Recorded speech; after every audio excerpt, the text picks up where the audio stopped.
Good evening to all of you. तो ये भी एक बहुत ही सिंपल सा सवाल है। तो सवाल में क्या लिखा है पढ़ते हैं। Two wires are kept tight between the same pair of supports.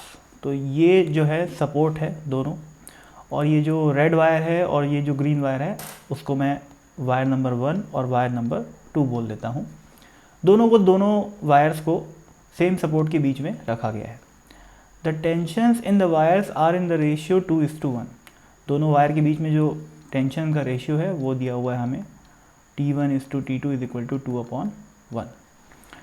और the radii are in the ratio 3:1। अब रेडियाई किस चीज़ की, इसका जो ये जो वायर है ना, इसका जो क्रॉस सेक्शनल एरिया होगा वो हम अज्यूम कर रहे हैं कि वो सर्कुलर होगा, ठीक है, क्रॉस सेक्शन। तो इस सर्कुलर एरिया का जो रेडियस है वो रेडियस हमें 3:1 दिया हुआ है, ठीक है। तो मैं R1/R2 = क्या लिख सकता हूँ, 3/1। और आगे densities are in the ratio 1:2। Density यदि लिखा हुआ है तो आप उसको लीनियर मास डेंसिटी ना समझिए, वो होगा मास बाय वॉल्यूम वाली डेंसिटी, है ना। क्योंकि सिर्फ डेंसिटी लिखा हुआ है तो मतलब we are talking about mass per unit volume, जिसको हम रो से रिप्रेजेंट करते हैं। तो 1/2, ρ1/ρ2 = 1/2। अब हमें सवाल में क्या पूछा है, सवाल में पूछा है कि find the ratio of their fundamental frequency. तो फंडामेंटल फ्रीक्वेंसी का रेशियो पूछा हुआ है। अब जब दो एंड फिक्स होते हैं वायर का तो फंडामेंटल फ्रीक्वेंसी का जो फॉर्मूला होता है वो होता है V/2L, है ना।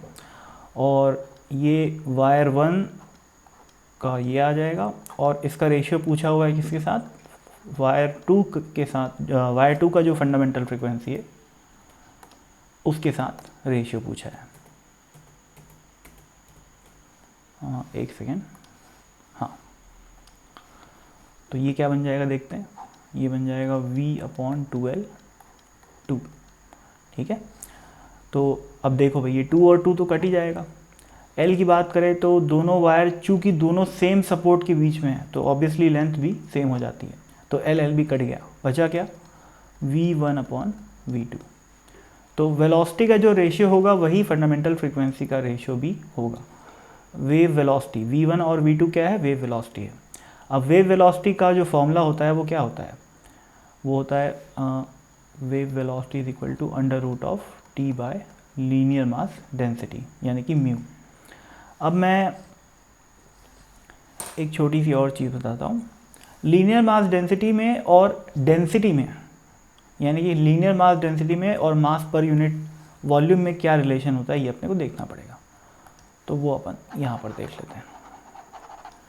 ऐसा देख समझिए कि जो डेंसिटी होती है यानी कि रो, वो क्या होता है, वो होता है मास पर यूनिट वॉल्यूम, ठीक है। और वायर के केस में मैं इसको क्या बोल सकता हूँ, मास अपॉन वॉल्यूम को मैं लिख सकता हूँ लेंथ और एरिया का मल्टीप्लिकेशन। अब ये मास पर यूनिट लेंथ क्या होता है, ये होता है म्यू, लीनियर मास डेंसिटी, है ना। तो रो = क्या आ गया, linear mass density divided by area. ये एरिया नीचे में दिख रहा है तो ए आ गया। तो म्यू = क्या आ गया, डेंसिटी इंटू एरिया, यानी कि लीनियर मास डेंसिटी = आ गया डेंसिटी इंटू एरिया, ठीक है। तो अब मैं यहाँ पर आगे बढ़ता हूँ। तो बेसिकली अब दोनों जो फंडामेंटल फ्रीक्वेंसी का रेशियो है वो किसके बराबर हो गया, V1/V2 के बराबर, है ना। अब मैं थोड़ा पेज को स्लाइड कर लेता हूँ यहाँ पर। तो वो रेशियो निकाल लेते हैं अब भाई, क्या आ जाएगा। फर्स्ट वायर के लिए वेलोसिटी क्या हो जाएगी, tension 1 divided by linear mass density 1 upon √tension 2 divided bye linear mass density 2। तो ये क्या आ जाएगा, अब भाई T1/T2 का रेशियो दे रखा है 2:1, है ना। तो ये आ गया 2:1, और ये μ2 डिनोमिनेटर में लिखा हुआ है तो मैं इसको लिख सकता हूँ μ2/μ1, है ना। तो ये आ गया 2 × अब μ2/μ1 को मैं लिख सकता हूँ area 1 × density 1, sorry area 2 × density 2 divided by μ1 को मैं लिख सकता हूँ A1 इंटू रो 1। अब हमें A1/A2 का रेशियो भी दिया हुआ है। कैसे दिया हुआ है? क्योंकि हमें रेडियस का रेशियो दिया हुआ है, और जाहिर सी बात है जो क्रॉस सेक्शनल एरिया होगा वो रेडियस के रेशियो के स्क्वायर के बराबर होगा, क्योंकि एरिया क्या होता है, पाई आर स्क्वायर, है ना। तो यदि R1/R2 इज इक्वल टू 3:1 दिया हुआ है तो A1/A2 क्या हो जाएगा, 9:1।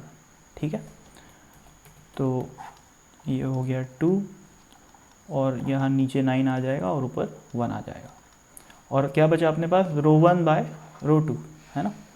वो अपने को दिया हुआ है 1:2, तो यहाँ 1 लिख दिए और यहाँ पर 2 लिख दिए।